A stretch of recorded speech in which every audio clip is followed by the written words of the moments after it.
네, 여러분들 안녕하세요. 시사타파의 심층분석 오늘 토요일 방송, 집권 여당 방송 시작하도록 하겠습니다. 여러분들이 품위를 지켜주시는 저도 품위를 지키겠습니다. 6월 2일 현충일 날 이재명 대통령께서 광복회 예산을 복구하라 그랬습니다. 저는 뭐 어떤 뭐 얘기나 이런 것들을 다 떠나서 광복회 예산을 여러분들 알다시피 보훈처가, 그러니까 보훈부가 광복회에 예산을 주는 거거든요. 윤석열 정부에서 보훈처가 광복회의 예산을 다 깎았어요. 보훈처가 광복회 예산을 다 깎았었는데 이재명 대통령이 광복회 예산을 다시 원상 복구해라. 제가 왜 이런 말씀을 드리냐면요. 이재명 대통령께서 좀 의미 있는 말씀을 하신 게, 독립운동을 하면 3대가 망한다는 말 이제 사라져야 된다. 이거를 현충일 추념사에서 얘기했다는 겁니다. 이게 굉장히 중요한 게 뭐냐면, 우리나라 이 극우들이 정권을 잡으면 현충일은 6.25가 중심이 돼요. 그렇죠? 현충일은 여러분들 순국 선열들에 대한 사실 우리가 예우 차원에서 국가 기념 행사거든요. 근데 극우들이 정권을 잡으면 6월 6일 현충일을 6.25 전쟁의 모든 포커스를 맞춰요. 근데 중요한 거는 정말 대한민국을 이 땅에 그 자주 독립국가로 유지시키는데 순국 선열 중에 가장 위대한 사람들은 나라를 되찾기를 목숨을 던졌던 당연히 우리 독립운동가들이잖아요. 그렇죠? 그러니까 여러분들이 보시면 그걸 저는 현충일에도 독립운동을 더 부각시켰다.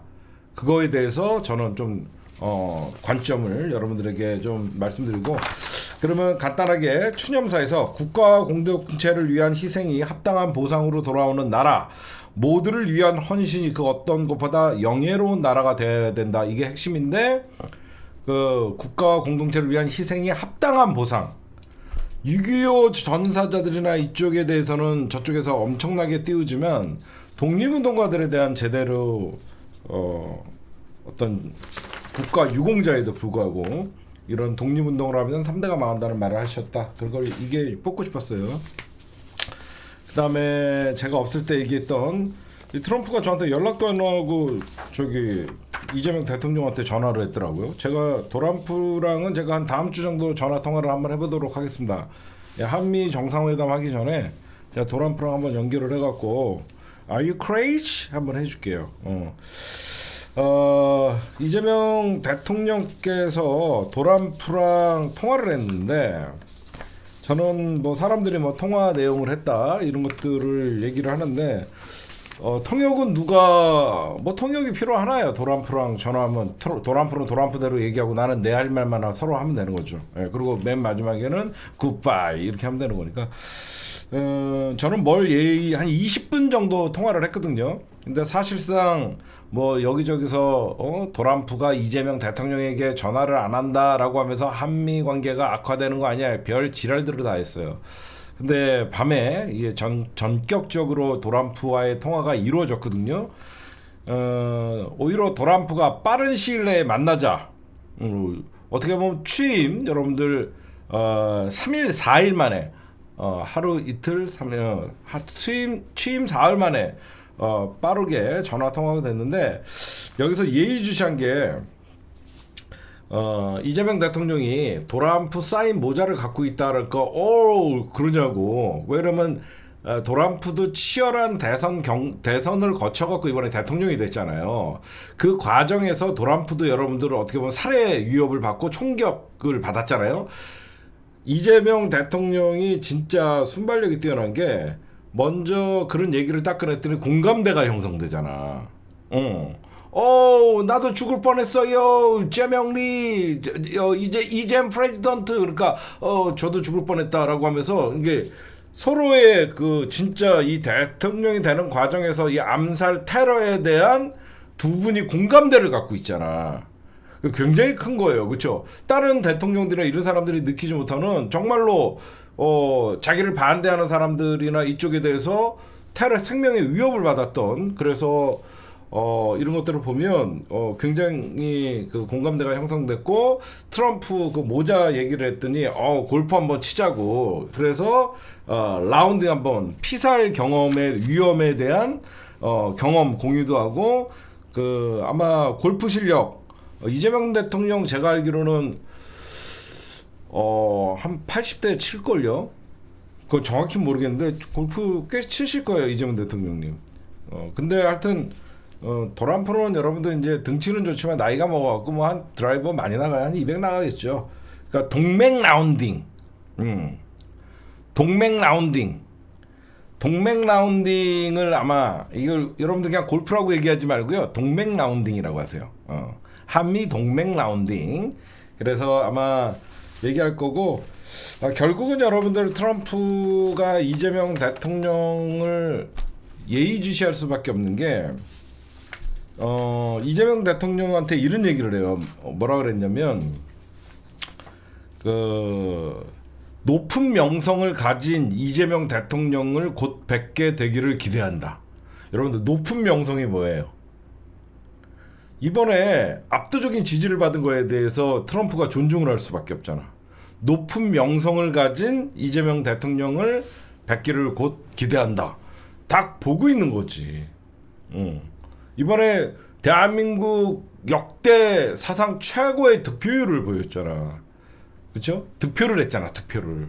그래서 높은 명성을 가진 이재명 대통령을 꼭 뵙기를 원한다. 그러면서 되게 관심을 표현했다. 그래서 국힘당이나 이 대한민국 극우 세력들이 트럼프가 이재명을 왕따시킨다 이런 걸로 계속 공격을 하려고 했는데 이게 오히려 무마가 됐다. 그런 말씀드리고 그다음에 이번 제가 말씀드리는 건 국뽕이 차오른다. 국뽕이 차오른다. 이거 무슨 말이냐면 여러분들 뉴스를 통해서 잘 들으셨죠? 이번에 캐나다에서 15일에서 17일 G7 정상회의에 참석을 초청을 받으신 거예요. 여러분들에게 좀 말씀드리면 이 G7은 여러분들 왜 만들었냐면 미국 주도나 사실 중국을 견제하려고 만든 거예요. 여러분들 알다시피 G7은요 다자 외교를 통해서 어떻게 보면 저쪽을 중국과 러시아 이쪽을 좀 견제하기 위해서 만든 그 세계 정상회담인데 이번에 이재명 대통령이 초대를 받았다는 자체가 국힘당은 이런 얘기를 해요. 다자 외교로 어떤 그 실적을 보여라 뭐 이렇게 연병들을 떠는데 그렇죠? 초대 받은 게 먼저 이재명이니까 초대 받은 거 아닙니까 여러분들? 그쵸? 아니 이재명이니까 초대 받은 거 아니에요?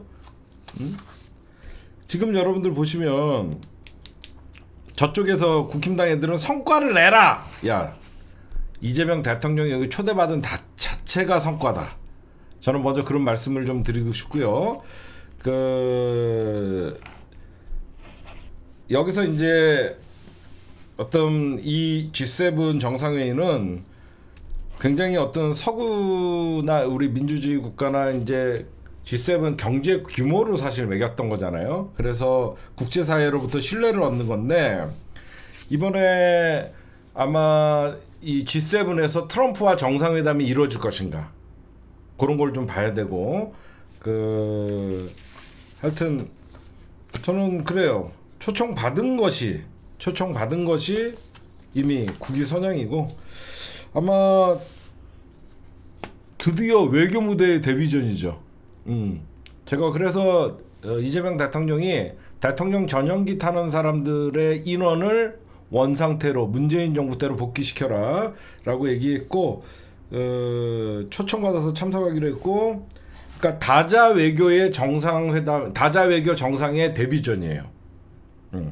다자 외교 정상의 데뷔전이에요. 그래서 여기에서는 사실 이제 이재명 대통령이 제가 좀 기대하는 거는 여태까지 윤석열은 다자 외교에서 중국을 비판하고 미국을 바지가랑이를 잡았잖아요. 근데 이제 여기서 이제 실용 외교를 중심적으로 할 수 있을까? 그렇죠? 우리가 좀 봐야 되죠. 우리가 여태까지 이 그 G7에 가서 미국 빨아대고 중국을 비판했던 윤석열에 의해서 여러분들 G7은 누구냐면 미국 주도로 영국, 프랑스, 독일, 일본, 이탈리아, 캐나다 이 7개국이에요. 이게 1970년대 석유 파동 났었죠. 그때 세계 경제 위기를 겪으면서 각국 간 정책을 조율하기 위해서 협력과 조정을 하기 위해서 처음에 1970년대 합의체로 출발했던 것이고 1998년에는 러시아가 합류해 G8이었어요. 처음엔 98년에 러시아가 합류를 하면서 G8이었는데 2014년 3월 러시아가 우크라이나에 속해 있던 여러분들 크림반도 강제 병합했던 거 기억나세요? 원래는 G8이었는데 러시아가 2014년에 크림반도를 강제 병합할 때 그때 G7 국가들이 러시아를 축출을 했었어요. 그래서 G7이 된 거예요. 다시 G7의 가장 중요한 인사는 다자 외교라 그랬잖아요. 이재명 대통령이 트럼프랑도 만나고 이재명 대통령이 영국 총리랑도 만나고 이재명 대통령이 프랑스 대통령이랑도 만나고 이재명 대통령이 독일 총리랑도 만나고 이재명 대통령이 쪽발이 총리랑도 만나고 이재명 대통령이 이탈리아 총리랑도 만나고 캐나다 대통령이랑도 만나고 뭐 이런 식으로 해요. 캐나다 총리. 그래서 다자 외교라고 하는 거예요. 아시겠죠? 뭐 여기에는 이제 뭐 외교부 아직 장관들이 없지만 외교 수석이나 여태까지 이재명 대통령이 되는 과정에서 외교 라인을 김현종 또는 이런 사람들이 이제 가겠죠. 그러니까 여러분들이 그런 것 좀 보시면 될 것 같고요. 이 G7 정상회담이 왜 중요하냐면요.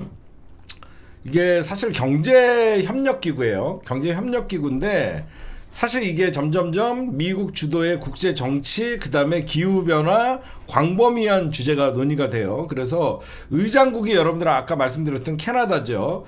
캐나다 의장국은 관심 의제에 따라 재량으로 정상회의 등에 초청할 대상국을 선정하는 거예요.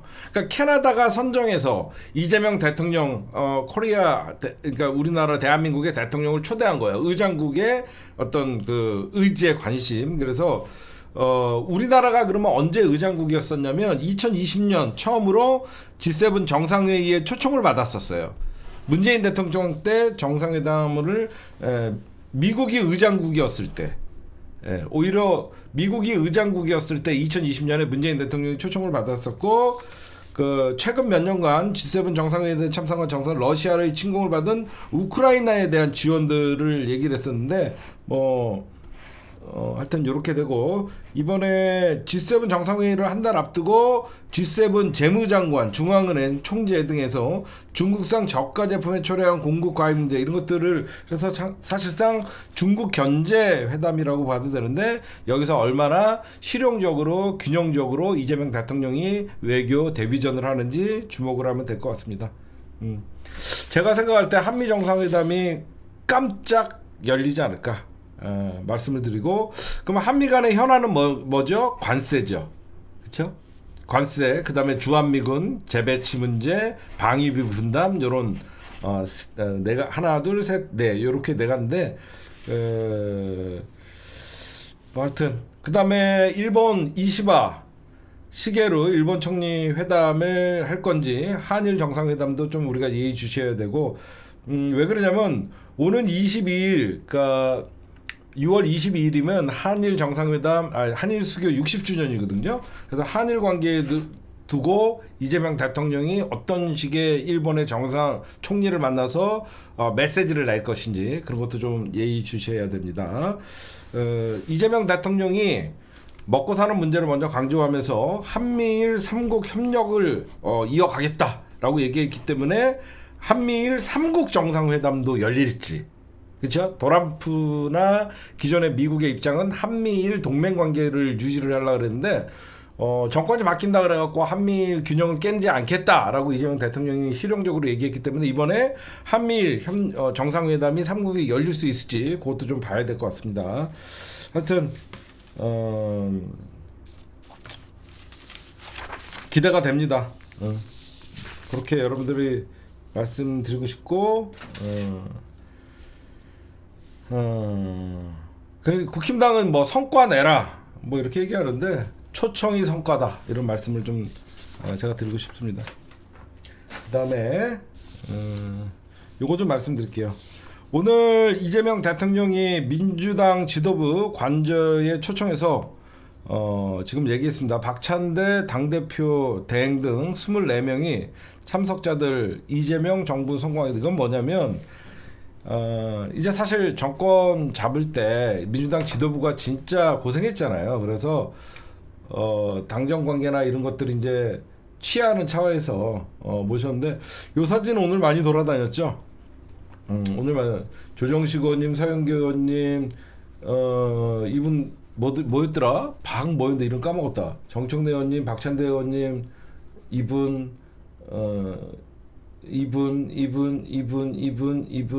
민주당 지도부예요, 여러분들. 박홍근, 민주당 지도부. 여기 말고도 24명, 24명이 왔었다. 여기에서 빠진 사람이 누가 있냐면, 가만 보니까 사진 찍을 때 잠깐 빠진 사람이 누가 있나 했더니, 이분이 김성환이고, 김병기, 김성환, 이해식, 장경태, 여기 한준호도 빠졌고 김민석도 빠졌네. 예. 한준호, 김민석 뭐 이렇게 좀 빠진 것 같아요, 보니까. 하여튼 24명 이렇게 왔었다. 보기 좋죠. 민주당 지도부와 만찬을 했대. 이건 뭐 왜 그러냐면요, 이재명 대통령이 이렇게 국정 운영을 하고 이제 인사를 하게 될 거 아니에요. 그래서 국민 기대에 부응하는 겸손한 자세로 국정을 운영하겠다라고 얘기를 하면서 이제 당 지도부랑 오찬을 한 거예요. 그다음에 메뉴는 한정식이었다고 합니다. 한남동 관저에서. 이건 무슨 말이냐면, 저는 저 의미를 좀 봐요. 여태까지 한남동은 어떤 의미가 있었죠? 개 잡년 연놈들이 저 안에서 별 짓거리를 다 했죠. 정권 교체됐다라는 의미입니다. 그렇죠? 정권 교체됐다, 이제는 이재명 정부다라는 걸 보여주기 위한 거예요. 그렇게 보시면 될 것 같습니다. 저 한남동 관저하면 윤석열, 김건희가 떠오르잖아요. 이제는 정권 교체됐다, 이렇게 얘기가 된 거다라고 여러분들이 좀 보시면 될 것 같고, 그 다음에 요거 좀 얘기할게요. 어제 현충일 추념사를 마친 다음에 이재명 대통령이 깜짝 동작구에 있는 남성 사계시장을 방문했죠. 이거는 그냥 언론에서는 이재명 대통령 부부 취임 후 첫 전통시장 갔다, 이렇게 뉴스가 나오지만, 이건 저런 의미가 있습니다. 국민 경제, 물가 챙기는 대통령의 이미지가 강한 거고, 관저에 아무것도 없어서 장 보러 갔다라고 얘기하는 건 전 정부가 어떤 짓거리를 하고 사실상 도망갔는지, 그리고 물가 전통시장을 찾아갔다라는 것은 지금 무조건 나는 경제는 살려보겠다, 그런 의미고, 전통시장을 가갖고 여러분들 온누리 상품권을 썼어요. 그걸 봐야 돼요. 온누리 상품권을 쓴 거를 좀 저는 의미를 보는 게 뭐냐면, 조만간 추경에서 지역화폐 지급하겠다는 겁니다. 그렇죠? 근데 좀 하나 요거 좀 제가 말씀드리고 싶은 게, 딱 전날 진성준 의원이 뭐라고 얘기하냐면, 추경 20조 필요하다, 25만 원 민생회복 지원금도 고려해야 된다, 이렇게 얘기를 했어요. 이재명 대통령이 전통시장을 찾자마자 진성준 정책위의장이 추경 20조 필요하다, 25만 원 민생회복 1인당 25만 원의 민생회복 지원금도 고려해야 된다, 이런 얘기가 나온 거. 저는 요거 하나 여러분들 제안을 좀 드릴게요. 민생회복 지원금이라는 말보다는요, 제 개인적으로 내란회복 지원금이라고 했으면 좋겠어요. 사람들한테 이 돈이 왜 지급되냐, 내란으로 인해서 국민들이 소비가 위축됐다라고 해서, 저는 내란회복 지원금이라고 하는 게 좋지, 민생회복 지원금이라는 얘기보다는, 이 윤석열의 내란에 의해서 경기가 파탄나고 민생 경제가 더 힘들어졌잖아요. 내란회복 지원금을 한다 그러면 사람들이 이 경제가 침체된 건 윤석열 정부의 내란 때문에 큰 영향을 받았구나 이런 그 의미가 담기잖아요. 그렇죠? 그래서 저는 내란회복지원금이라고 민생회복지원금이라는 거는 굉장히 좀 포퓰리즘 의미가 좀 강할 수가 있지만 왜 이번에 추경을 하냐? 아, 내란 때문에 국민 경제가 얼어붙었는데 그거를 풀기 위해서 내란을 회복하는 차원에서 국민들에게 돈을 푼다. 저는 의미를 좀 그렇게 좀 뒀으면 좋겠습니다. 그리고 지급 방식은 진짜 늘 얘기하지만 선별적 지급은 하면 안 돼요. 누군 주고 누군 안 준다 그러면 주다가 욕 처먹는 겁니다. 제발 그냥 1인당 국민들에게 모두 주는 건 낫지, 누구는 주고 누구는 안 주는 그 걸러내는 작업 자체가 돈이 더 들어가고 그 걸러내는 작업 자체가 시간이 굉장히 오래 걸려요. 이런 긴급 지원금 같은 경우에는 이거는 속도가 생명인 거예요. 그쵸? 속도가 생명인 거예요. 이 찍들은 주지 마세요. 저런 말 하면 큰일 납니다. 그쵸? 그건 윤석열 방식이에요. 이재명 대통령은 모든 국민에게 내란회복 지원금을 줘야 된다라고 하면 돈 받고 욕하는 새끼들 없어요. 겉으로는 욕해도 내심 국힘당 지지자들이 25만원 전 지역 앞에 나오면 제일 좋아합니다. 안 그래요? 입으로는 이재명 욕하지만 실질적으로 장사 잘 되고 돈 생기면 제일 좋아합니다.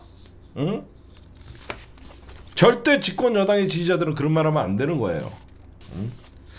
하여튼 저는 내란회복 지원금이라고 얘기를 했으면 좋겠다. 그런 말씀을 좀 드리고, 그 다음에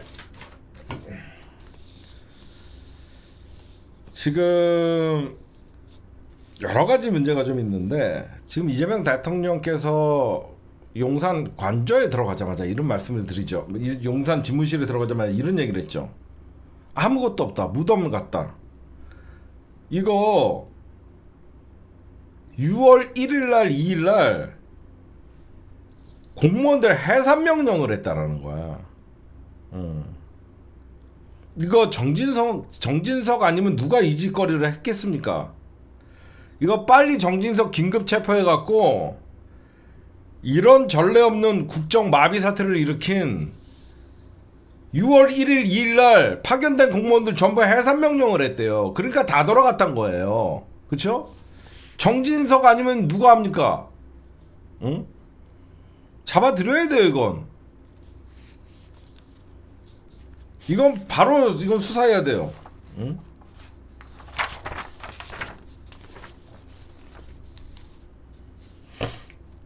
이게 왜 제가 여러분들에게 그 직권남용 권리행사 방해로 이거 바로 고소해야 되냐면, 당연히 여러분들 정권 바뀌면 인수인계를 해야 되는 게 맞잖아요.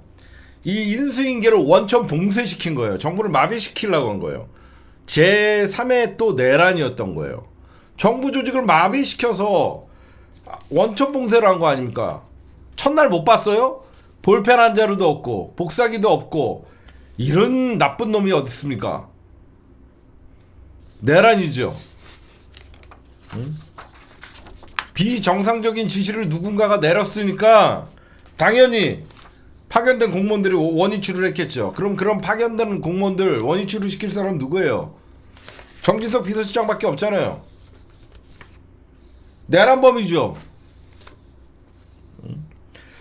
지금 여러분들 한겨레 단독 보도인데, 경찰이 조태용 내란 동조 전친, 그러니까 홍장원, 여러분들 자세히 보면 홍장원 전 국정원 제1차장이 이런 얘기를 하잖아요.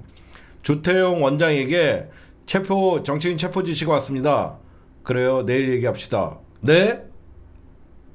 이런 상황에서 내일 얘기해야 된다고 얘기하신 겁니까? 뭐 이런 식으로 얘기했잖아요. 이건 뭐냐면요, 정치인 체포 보고를 받고도 어떠한 조치를 취하지 않은 것은 내란 동조입니다. 그래서 경찰이 조태용을 내란 동조로 지금 수사를 하고 있다라고 지금 얘기가 나오고 있습니다. 그리고 한덕수에게는 내란 우두머리 방조 혐의 지금 나오고 있어요.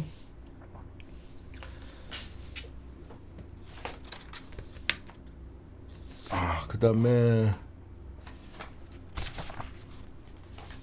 여러분들이 궁금해하시는 문재인이라 이재명 정부에서요 3실장 7수석 규모는 유지를 한다. 3실장 체제를 하고 7수석 체제로 유지를 한다라고. 그러나 신설된 직책들이 많을 것이다 라고 얘기하면서 지금 얘기했습니다. 왜 제가 이거 말씀드리냐면요, 여러분들 대통령실에서 실장은 장관급이에요. 제가 수석도 어떤 수석은 장관급인 게 비서실장이나 이런 사람들 장관인데, 장관급인 3실장은 누구를 얘기하는 비서실장, 정책실장, 국가안보실장은 장관급이에요. 3명. 비서실장, 정책실장, 국가안보실장은 장관급 3명이고요. 그 다음에 이 비서실장과 정책실장 산하에는 정무수석, 홍보수석, 경청통합수석, 민정수석, 경제성장수석, 사회수석, AI 미래수석 7명의 차관급 수석들이 있는 거예요. 3명은 장관급, 7명의 수석들은 차관급인 거예요. 그쵸? 그래서 비서실장, 그러니까 대통령 강훈식 비서실장 직속으로는 정무, 홍보, 경청통합, 민정수석실이 있는 것이고, 거기에 그 다음에 정책실장, 아까 장관급이 제가 3명이라고 했죠. 정책실장은 경제성장, 사회수석, 그 다음에 AI 미래기획수석 이렇게 배치가 됐고요. 그 다음에 국가안보실장 산하에는 역시 차관급인 1, 2, 3차장을 두는 거예요. 이렇게 여러분들이 보시면. 그런데 여기저기 필요한 거 계속 추가로 하고 있다. 기존 시민사회수석 비서관실을 경청통합수석실, 기존에 여러분들 무슨 시민사회수석 이렇게 있었잖아요. 이거를 경청통합수석실 이렇게 확대 개편했다 말씀을 좀 드리고, 이런 인사가 일어났다. 그 다음에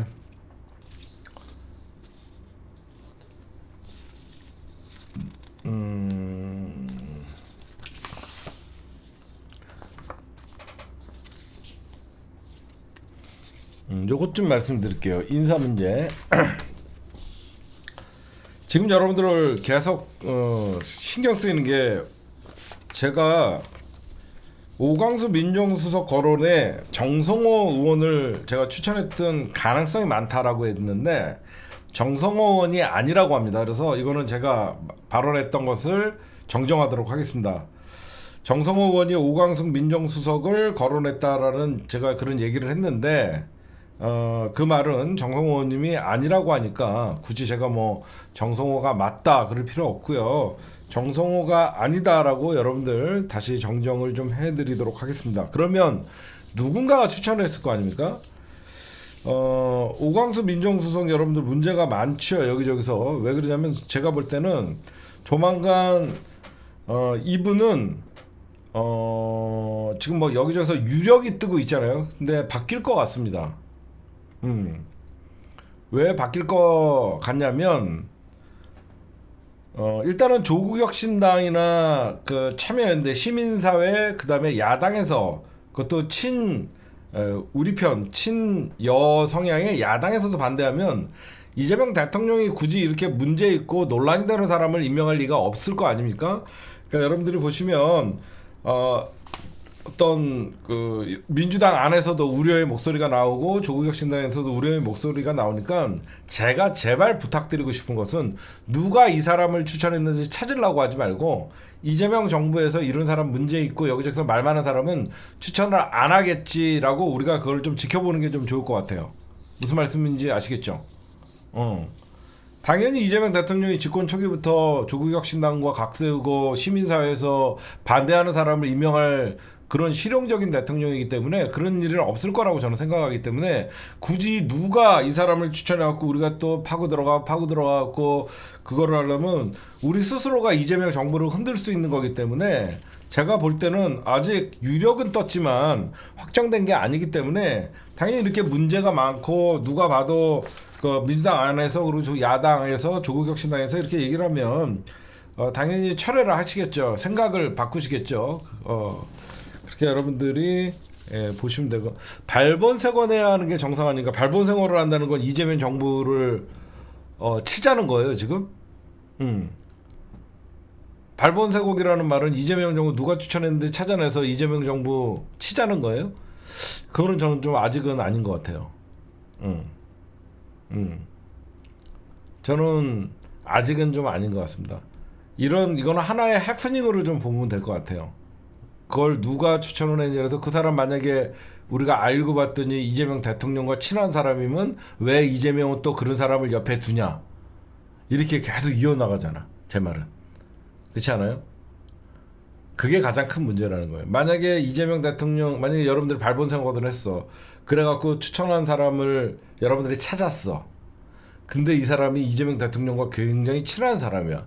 그럼 왜 이재명은 저런 사람을 옆에 두냐 그러면서 이재명을 까게 되잖아 결국은. 그러니까 이를 아직 확정이 안 된 거기 때문에 철회하고 다른 사람 하면 되는 거 아닙니까? 아니 아직 임명이 안 됐잖아. 그러니까 이만 벌써 조국혁 신당이나 시민사회에서 부적합하다라고 얘기를 했기 때문에 저는 지금부터는 아직 확정이 안 됐기 때문에 다음 주 정도 확정되지 않을까요? 그렇게 좀 했으면 좋겠습니다. 개인적으로는. 괜히 일을 확대할 필요도 없고 임명이 된 게 아니니까 지금 거기에 우리가 민주당 안에 문제를 갖고 우리가 키울 필요는 없어요. 그렇잖아요? 지금 얼마나 중요한 일들이 많습니까? 저는 그렇게 생각합니다. 네. 그 다음에 집권 여당 방송은 이렇게 해야 되는 거예요. 우리가 야당일 때는 수박 새끼 잡아갖고 발본색을 해야 된다.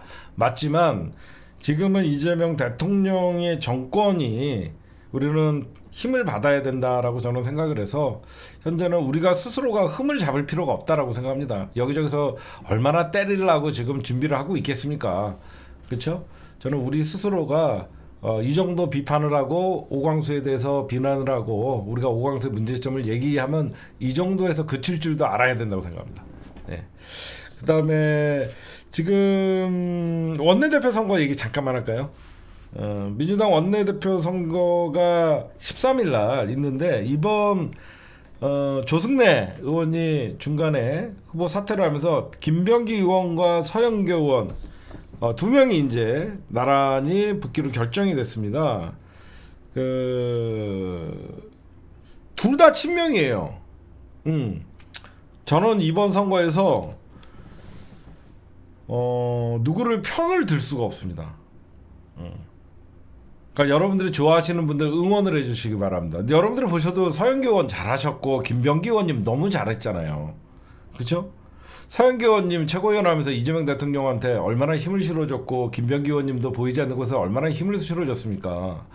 여기에서 내가 김병기를 응원하기 때문에 서영교를 비판하고 내가 서영교를 응원하기 때문에 김병기를 비판하고 저는 이거는 좀 아닌 것 같아갖고 행복한 고민에 여러분들이 빠져 있는데 굳이 이걸 갖고 자기가 지지하는 사람이 꼭 되기 원한다 그러면서 여기저기서 이제 비난하고 갈라치기가 들어오지 않았으면 좋겠습니다. 개인적으로 일단 누가 되든 간에 이재명 대통령에게 확실한 힘을 실어줄 수 있는 원내대표이기 때문에 좀 아름다운 선거가 될 수 있으면 좋겠어요. 왜냐면 이번에 원래 기존에 있던 원내대표 선거와는 다르게 최초로 민주당 안에서 권리당원들의 의사가 20%가 반영되는 최초의 어떤 원내대표 선거이기 때문에 좀 과열되지 않았으면 좋겠습니다.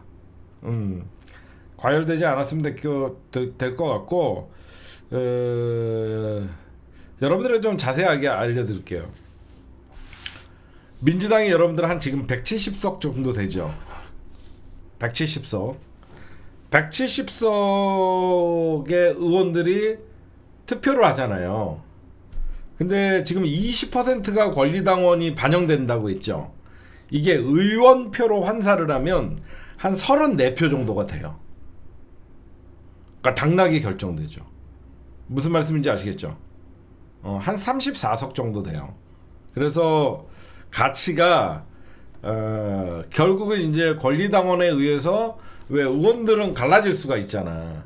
170명 중에서 뭐 이쪽 80명, 80명 뭐 이렇게 딱 갈라졌다 둘 다. 그러면 나머지 이제 권리당원 표에 의해서 좌지우지 될 수가 있기 때문에 여러분들이 좀 보시면 될 것 같고 의원 투표로 환산하면 34표 정도의 표의 가치가 있는 것으로 저희가 분석이 되고요. 결국 권리당원 의중이 결정적 변수로 작용할 것이다 라고 여러분들에게 말씀드리고, 언제 그러면 선거를 하냐. 12일 13일 권리당원 온라인 투표와 국회의원 투표를 거쳐 13일에 지금 되고요. 오는 12일 13일에 진행되는 권리당원 온라인 투표는 이틀간 진행된다. 여러분들 좀 말씀드리고 싶습니다. 좋아하는 사람 응원하세요. 누굴 비판하시면 뭐 서영교는 안 된다, 김병기는 안 된다 이런 얘기는 어떤 불화의 시작이니까 그런 사람들은 저는 되게 싫어해요. 그냥 자기가 좋아하는 사람 김병기를 응원합니다 그러면 되는지 서영교는 안 된다. 의미가 되게 나쁘지 않아요? 그렇죠? 내가 저는 김병기를 응원합니다라고 하면 되는데 서영교는 안 된다라고 한다고. 나는 서영교를 응원합니다를 김병기는 안 된다라고 얘기한다고. 이게 싸움의 불씨가 되는 거야. 그렇죠? 여러분들이 봐서 그렇죠? 그냥 나는 서영교 응원한다, 김병기 응원한다 이러면 될 거를 서영교는 안 된다, 아니다, 김병기는 아니다. 뭐하러 그렇게 얘기하냐고. 그러니까 이게 좀 제발 우리 민주당 지지자들, 집권 여당 지지자로서 자기들이 응원하는 사람들 그렇게 되면 여러분들 이게 네거티브 선거가 돼요. 또 당내 원내대표 선거를 괜히 권리당원들 참여시켰다는 소리가 나올 수가 있어. 응? 그러니까 여러분들이 보시면 이번에는 34표 정도의 가치가 있기 때문에 여러분들이 잘 좀 해달라 이렇게 좀 말씀을 좀 드립니다. 그 다음에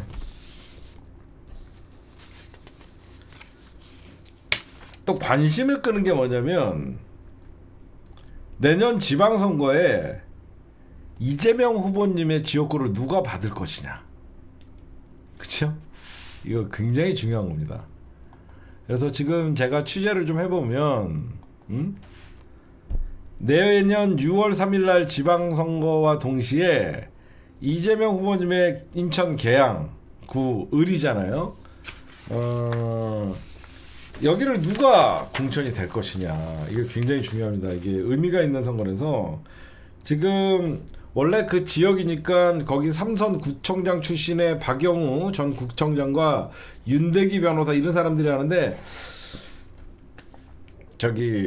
내가 이런 거 촉이 빠르잖아. 여기는 전략공천 지역으로 분리될 가능성이 많습니다. 송영길은 민주당 아니에요. 쓸데없는 소리 하지 마시고. 제가 보면 대통령을 배출한 지역구는 이상한 이름 없는 사람들이 오면요 이거 뺏겨요. 제가 이해가 가십니까? 대통령을 배출한 지역구에 좀 무게감이 떨어지는 사람들이 뭐 구청장 출신들이 출마한다거나 그러면요 여기에 사람들이 상대적으로 박탈감을 느껴요. 그래서 대부분 이런 큰 데는요 전략공천이 떨어져요. 그럼 그 전략공천에 또 반발하는 사람들이 생기고요. 근데 대통령 지역이었기 때문에 그 전략공천에서 거스를 수가 없을 겁니다. 제가 볼 때는 여기는 왜 제가 전략공천이 떨어져야 된다라고, 저는 솔직히 전략공천 안 좋아하는 사람인데 이쪽은 왜 제가 전략공천들이 돼야 된다고 생각하냐면 이쪽에 내년에 지방선거에 나올 사람이 누구냐면 원희룡이거든. 제 말 맞죠? 원희룡이가 이재명 대통령 잡으려고 지난 22대 총선에서 덤볐잖아. 원희룡이랑 여기가 또 잡으러 온단 말이야. 그래서 당연히 이쪽은 민주당에서도 전략적으로 지금 좀 거물급들이 좀 떨어지면 제가 보면 이쪽 빅매치를 또 원희룡 정계 은퇴시켜야죠. 제가 그런 거 보시면 제가 보면 그런 게 있다라고 말씀드리고, 그 다음에 이거 좀 논란이 되고 있는데 이거 좀 얘기 좀 할게요. 지금 여러분들 알다시피 이번에 그 위성락 안보실장, 그 다음에 강유정 대변인이 비례대표 출신이잖아. 그래서 이제 나머지 비례를 15번, 16번이 민주당이 지난 총선에서 14번까지 더불어 민주연합이라고 하면서 더불어민주당과 새진보연합 그리고 진보당 이렇게 연합을 했잖아요. 그렇죠? 그다음에 손솔이랑 최혁진이에요. 근데 여기에 용인이가 최혁진은 새진보연합의 출신인데 이 최혁진은 원래 민주당 사람입니다. 원래 민주당 사람이에요. 2017년에 민주당에 입당을 해갖고 경제수석 비서관실에서 일했던 사람이에요. 근데 이분이 이제 그쪽으로 가는 바람에 대통령 일을 하기 때문에 민주당을 탈당했었어요. 그러다가 다시 민주당에 합당을 했고 이분은 이재명 후보를 지지하는 사람이거든요. 근데 새 진보 연합에서 자기네 추천목이라고 용해인이가 태클을 겁니다. 지금 제가 뭐라 그랬어요? 뭐 의원 배지를 도둑질했다라고 하면서 용해인이가 자기네가 그러니까 이게 새진보 연합이 여러분들 알다시피 어디가 연합된 거냐면 여러분들 잘 알다시피 저거 그 당시에 기본소득당, 열린민주당, 그 다음에 사회민주당 요 세 개가 합쳐진 거예요. 여러분들 기억하시죠? 열린민주당 옛날에 그 손파리 애들 남아있던 것들, 기본소득당. 근데 이제 자기네들 의석을 갖고 가겠다는 겁니다. 응?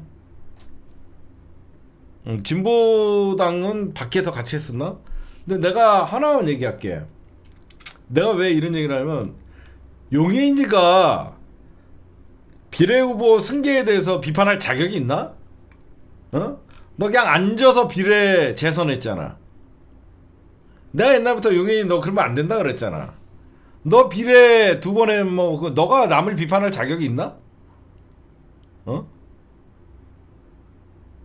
권솔이 아니라 손솔은 진보당인데 그 다음에 내가 이걸 좀 보여줄게.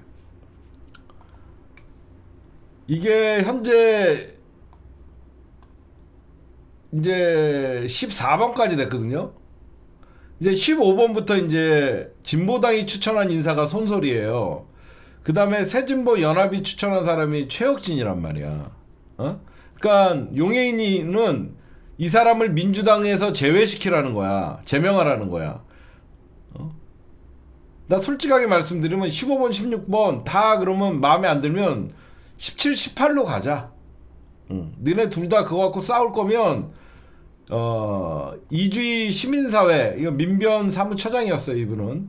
그 다음에 김준환은 민주당 춘천 인사예요. 손설은 1995년생이에요.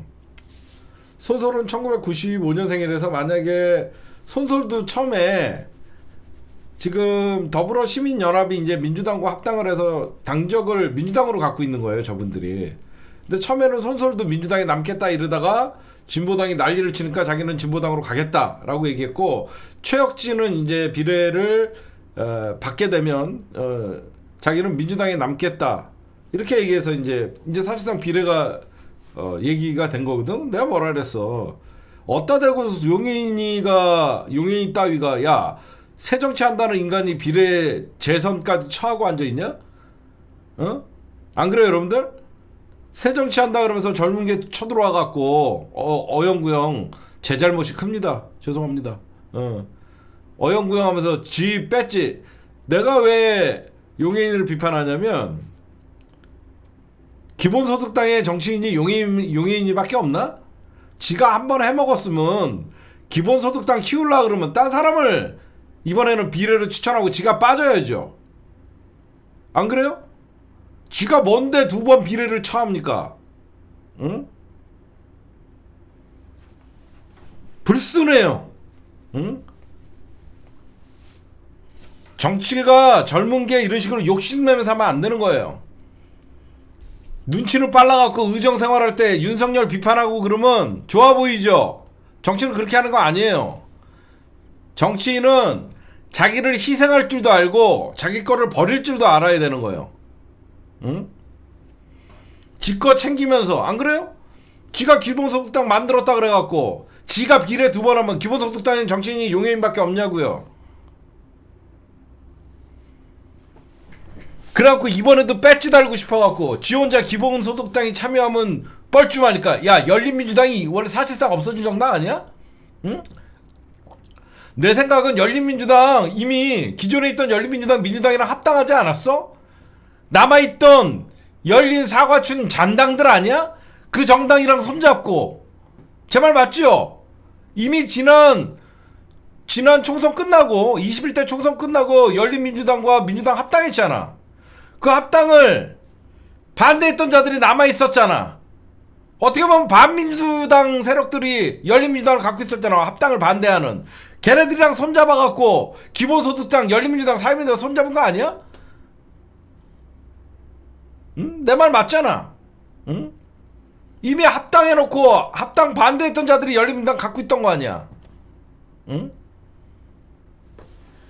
이거는 흥분하지 말고 방송하길, 흥분하지 말고 채팅하세요. 그러다 한 방에 갑니다.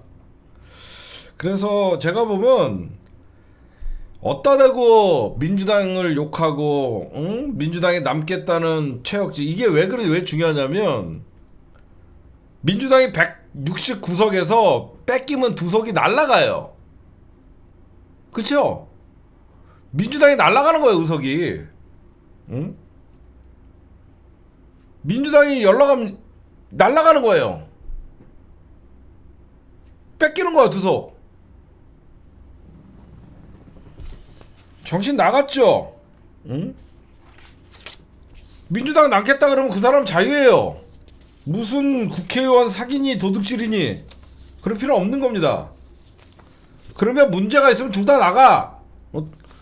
둘 다 손설, 최혁진 민주당이 제명시켜버리고 이주희, 김준환으로 가면 돼요. 응? 강훈식은 지역구잖아. 강훈식은 지역구잖아. 응? 이건 문제가 있어요. 그 다음에 예, 오늘의 주요 뉴스입니다. 네, 여러분들 홍준표 여러분들 보시면요, 그쵸? 홍준표가 정치검사 내놈이 거덜냈다. 모두 처벌받을 것이다. 이 내놈이 누구예요? 이 정치검사 내놈 누구예요? 윤석열, 한동훈, 권영세, 권난동. 요 내놈이야. 그쵸? 윤석열, 한동훈, 권영세, 권난동 다 검사 출신이잖아요. 요 내놈을 얘기한 거예요. 제가 저번에 여러분들에게 이런 말씀을 드렸죠. 국힘당이 내란 사건도 있지만 진짜 정당 해산 사유는 후보 교체 사건일 거다. 홍준표 똑같이 얘기합니다. 그쵸? 제가 옛날에 그랬잖아요. 여러분들 이게 저는 사실 내란 때 한동훈이가 당대표로서 국회에서 어떤 그 표결에 참여를 했기 때문에 표가 없더라도 이거 정당 해산 사유가 쉽지 않을 거다라고 제가 분명하게 말씀을 좀 드렸어요. 근데 후보 강제 교체 사건은 이거는 오히려 정당 해산의 사유가 오히려 될 수 있어요. 이게 제가 예전에 이게 오히려 더 크게 걸릴 것이다 라고 저번에 제가 말씀을 드렸는데, 이번에 홍준표가 얘기한 거는요, 두 번의 사기 경선은 뭘 얘기하는 거예요? 윤석열 경선도 사기였다라는 겁니다. 이번에도 사기였다라는 거예요. 응?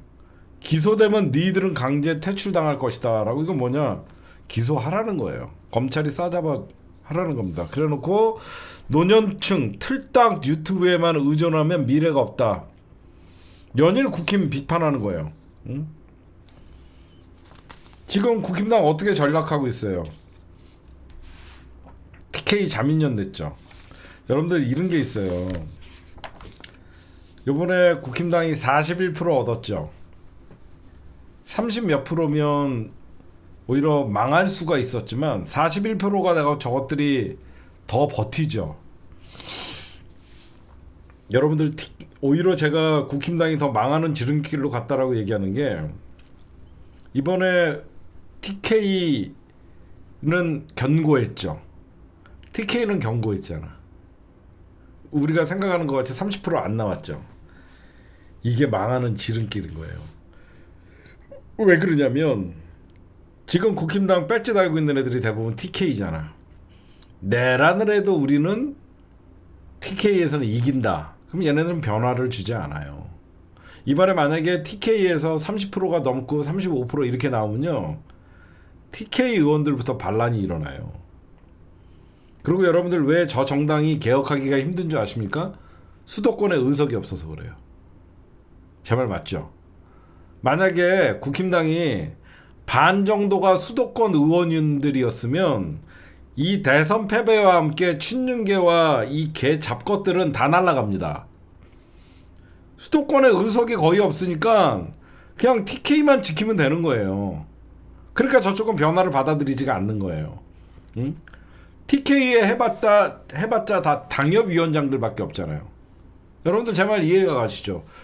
TK에 현직들이 있으면 어떻게 해서든지 변화해야 된다 막 그래놓고 목소리를 낼 텐데, 저것들이 TK에 빼고는 거의 배지가 없잖아. 응? 왜 거의 한 7, 80석이 TK, PK에 있잖아.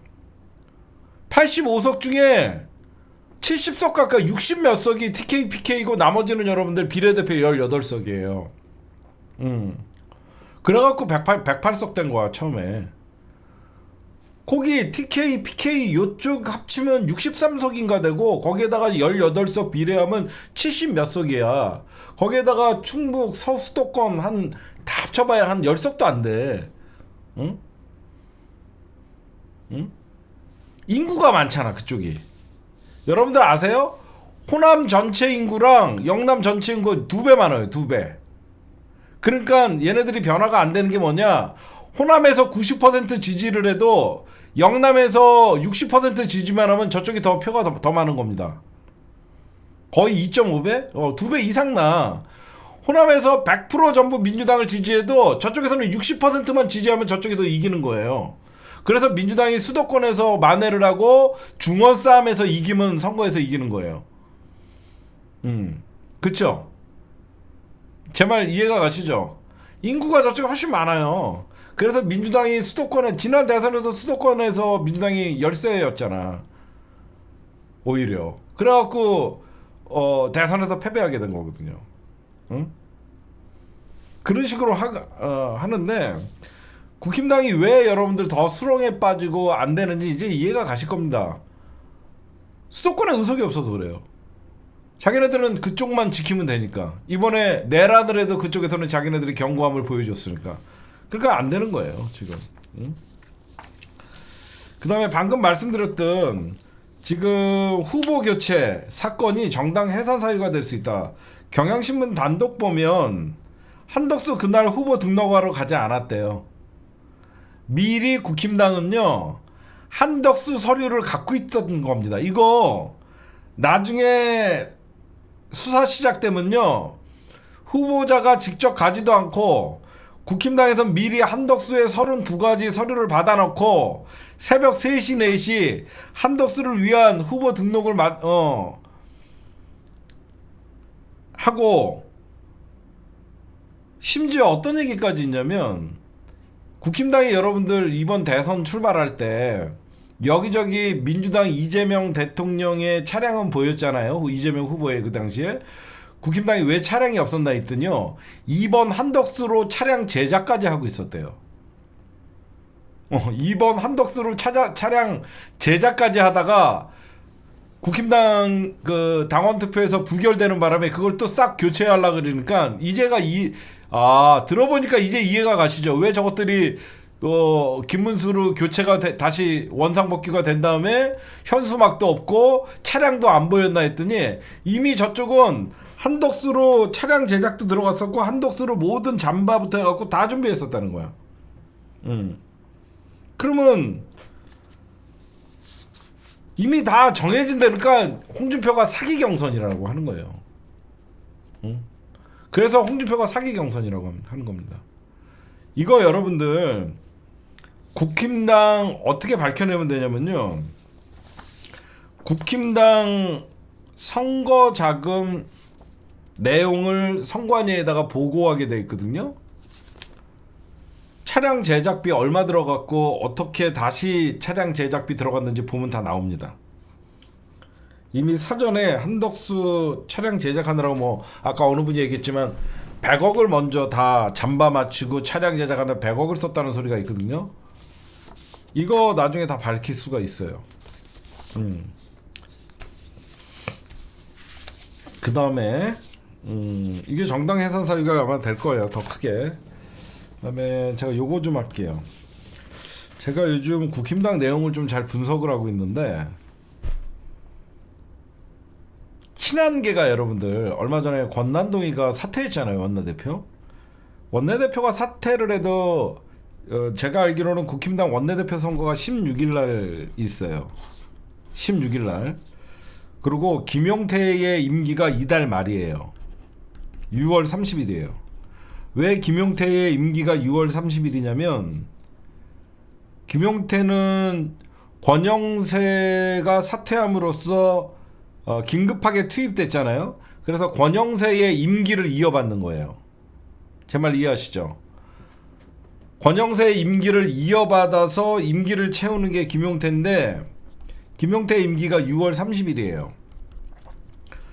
근데 처음에 권난동이가 사퇴를 하니까 친한계에서 김용태 너도 사퇴하라 그랬어요. 그쵸? 김용태 너도 사퇴하라 그랬는데 갑자기 친한계가 김용태 사퇴하지 말라 그럽니다. 왜 그럴까요? 왜 그럴까요? 친한계가 권난동이가 사퇴하니까 김용태 너도 사퇴하라고 난리를 쳤었는데 갑자기 친한계가 김용태 너 사퇴하지 말라고 합니다. 이유는 뭐냐면 김용태가 사퇴를 해버리면 권난동이가 새로운 비대위원장을 임명을 해버려요. 그쵸? 아직까지 새 원내대표가 나오기 전까지 권난동이가 직책만 사퇴를 했지 업무를 보고 있잖아. 업무를 보고 있기 때문에 김용태가 사퇴를 해보면 권난동이가 다음 비대위원장을 임명을 해버리고 나가면 이 사람의 임기가 시작되잖아.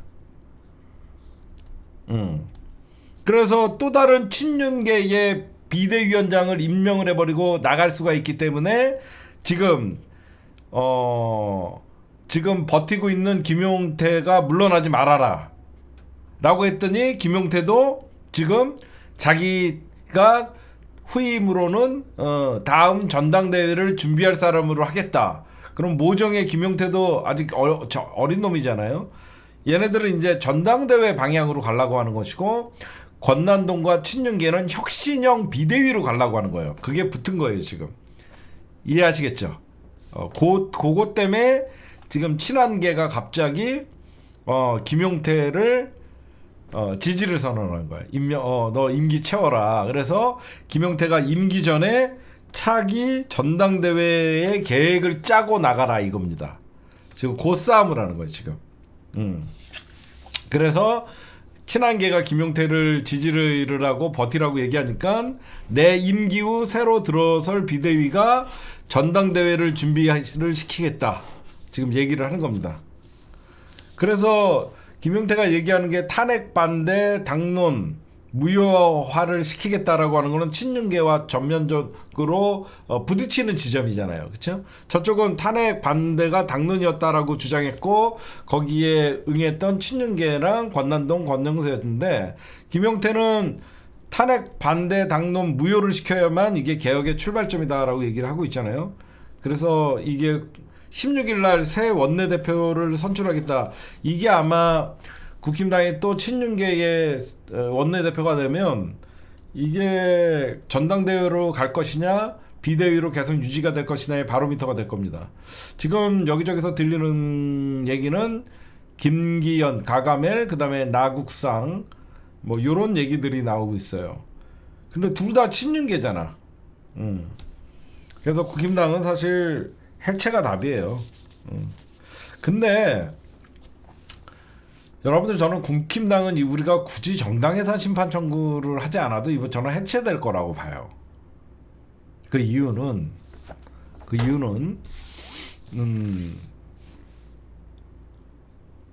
사상 초유의 세 개의 특검이 동시에 열립니다. 이건 사실상 여러분들 국힘당 의원들뿐만 아니라 여러분들 아시다시피 내란 특검 누구예요? 내란 특검은 사상 최대의 검사가 60명이 투입돼요. 그쵸? 김건희 특검 검사가 40명이 투입돼요. 거의 하나의 검찰청급이에요. 하나의 검찰청이 사실 새로 오는 거예요. 수사관만 600명이에요. 웬만한 뭐 어디 검찰청 하나의 규모가 오는 겁니다. 근데 이게 세 개가 동시에 추진돼요. 내란 사건은 국힘당과 국힘당 지도부, 국회의원들까지 다 포함되어 있죠. 김건희 특검은 어때요? 윤석열 정부에서 일했던 관료 조직들이 다 포함되어 있는 겁니다. 그 다음에 김건희 특검 안에 명태균 특검이 들어가 있죠. 기존 오세훈, 홍준표, 이준석 정치권 다 들어가요. 말이 내란 특검, 김건희 특검, 최혜병 특검이지만 결국은 국힘당 지도부들과 의원들이 연결이 안 될 수가 없어요. 전방위적으로 국힘당이 전체적으로 수사를 받을 수가 없습니다. 받을 수밖에 없어요. 그렇잖아요, 여러분들. 기존의 현직, 전직까지 다 수사가 대상이에요. 그래서 지금 파견검사 120명, 총 600명에 달하는 수사팀. 제일 어려움이 뭐냐 했더니 사무실을 이렇게 큰 데를 어디서 구하냐 이겁니다. 최초로의 이번 특검을 굳이 얘기하면요, 최초로 동시에 3개의 특검, 최장기간, 최단기록. 제가 오늘 제목이 뭐랬죠? 이건 무슨 말이냐면요, 여러분들 특검의 특징이 뭐예요? 검찰 수사와 특검의 가장 다른 점은 뭘까요? 여러분들에게 퀴즈. 여러분들 정치 9단이에요. 검찰 수사와 특검의 가장 다른 점. 맞히시는 분 이제 제 자필 사인 보내드립니다. 특검은 브리핑, 공개. 정답을 알려드릴게요. 기간이 정해져 있는 거예요. 그치? 그쵸. 수사기관이 기간입니다. 제일 중요한 게 기간이에요. 그게 무슨 말이냐면 특검 3개로 민주당이 내란 사건, 김건희 사건, 명태균 사건, 최혜병 사건을 한다는 것은 올해 안에 끝내는 거죠. 무슨 말씀인지 아시겠어요? 작살 나는 거예요. 검찰 수사는 1년 끌고 2년 끌고 3년 끌고 결론 안 내고 묻어버리잖아. 특검은 최장 170일이야. 그쵸? 올해 안에 내란 특검, 김건희 특검, 명태균 특검, 최혜병 특검은 올해 안에 끝난다는 거야. 응? 잣된 거죠. 제일 중요한 게 기간이에요. 기간. 검찰한테 뭐 하나 맡기면 1년 동안 묵혀버리고 썩히고 다 잊어버리잖아. 아니지, 이제는. 민주당이 우선순위를 얻었어요. 내란 특검을 가장 먼저 출범시키고 그 다음에 김건희 특검 순차적으로 빨리빨리 준비되는 대로 출범시킨다는 거예요. 응? 기간이 정해져 있잖아. 아무리 연장해도 최장 170일이란 말이야. 응? 대부분 특검은 3달 또는 4달, 120일 4달 해봐갖고 부족하다 그러면 1달 또는 2달을 연기할 수 있잖아. 그렇죠? 올해 안에 끝장낸다는 겁니다. 준비기간을 포함한 수사기간이 최장 170일. 제가 알려드릴게요.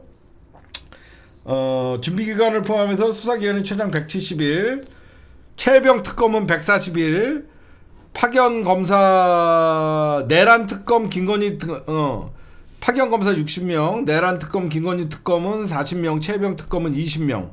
60명, 40명, 20명. 내란 특검 60명, 김건희 40명, 최혜병 20명. 그래서 검사만 120명. 검사만 120명 한다는 거는요, 기존에 있던 민주당의 여러분들, 그래서 노영희 변호사가 자기 특검에 합류하고 싶다는 거예요. 변호사 경력이나 기간만 되면 다 투입하는 거예요. 검찰청에서 빼오는 게 아니에요. 외부 변호사 출신의 법률가들이 특검에 합류를 하는 거예요. 알겠죠? 그렇게 여러분들이 보시면 되고, 더욱더 중요한 건 뭐냐? 국힘당을 빼고 민주당과 조국혁신당이 특검 추천권을 부여한 것이에요. 이게 가장 막강한 정광석화처럼 막강한 특검이에요. 그러면 언제 공표가 되냐? 이번 6월 10일 날 국무회의에서 공포가 됩니다. 이재명 대통령이 두 번째 국무회의를 6월 10일 날 잡아놨거든요. 그러면 이재명 대통령이 국회에서 통과한 특검 법안을 국무회의에서 공포합니다. 라고 하면 국회의장이 특검 임명 요청, 그러니까 국회에서 공포를 하면 이게 다시 국회로 가요. 그럼 국회 우원식 의장이 특검 임명 요청을 합니다. 그래서 그러면 다시 대통령실에서 특검 후보자 추천 의뢰를 해요. 어디에다가? 민주당과 조국혁신당에. 그러면 대통령실에서 그러면 특검을 골라달라. 그러면 조국혁신당에서 한 명, 민주당에서 한 명을 하면 둘 중에 한 명을 대통령이 임명을 하는 거예요. 그러면 출범을 하는 거예요. 그래서 국무회의 후 최장 11일 걸리는데 민주당이 절차를 서두르면 하루, 이틀, 사흘, 나흘이면 된대요. 그래서 그러면 특검이 언제 시작하냐? 다음 주 주말에 내란 특검이 시작됩니다. 잣된 거예요. 다음 주 주말 내란 특검 시작. 그러니까 여러분들이 보시면 이게 더불어민주당의 원내대표 선거가 12일, 13일이잖아. 새로운 원내대표와 함께 특검이 시작되는 거예요.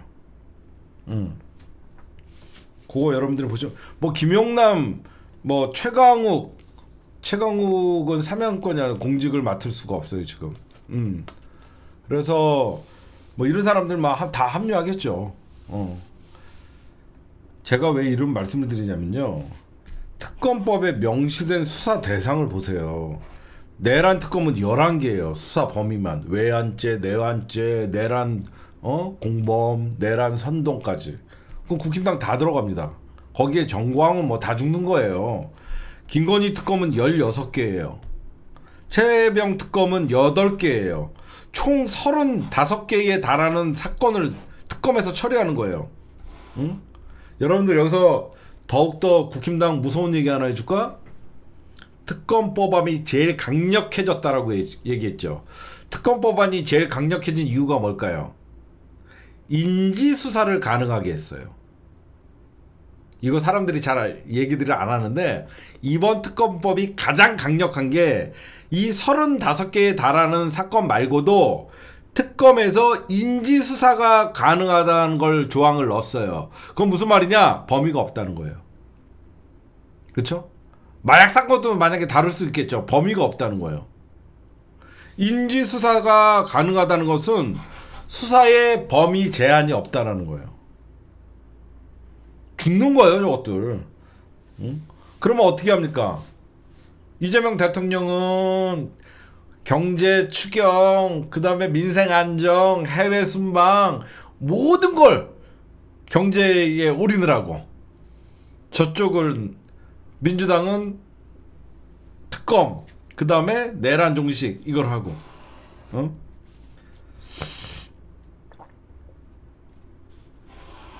하여튼 그러면 여기서 뭐가 여러분들 제일 좋으냐면 특검이 출범하는 순간 어떻게 돼요? 그동안 검찰이 수사한 거, 경찰이 수사한 거, 공수처가 수사한 거를 내란 사건을 전부 특검이 가져갑니다. 올수업 당하는 거예요. 자료를 다 넘기는 거예요. 그동안 김건희 수사 검찰에서 뻐기고 개같이 해놓은 거 있죠? 모든 거를 특검이 가져가는 거예요. 다 수습되는 거예요. 더욱더 중요한 거 뭐냐? 윤석열 내란 사건에 지금 검찰이 여러분들 지금 공소를 유지하고 있잖아. 이 공소를 이제 특검이 유지를 하는 겁니다. 여기에다가 이제 특검이 추가, 그러면 공소장 변경이 되죠. 거기에다가 특검이 따로 수사한 거에 대해서는 따로 기소를 하고 작살나는 거예요. 조희대 주기원들 제가 뭐라 그랬어요? 특검 범위가 없다 그랬잖아요. 조희대가 특검날 동조했다.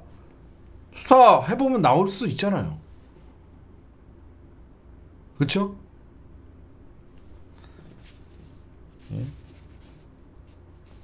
다 죽는 거야.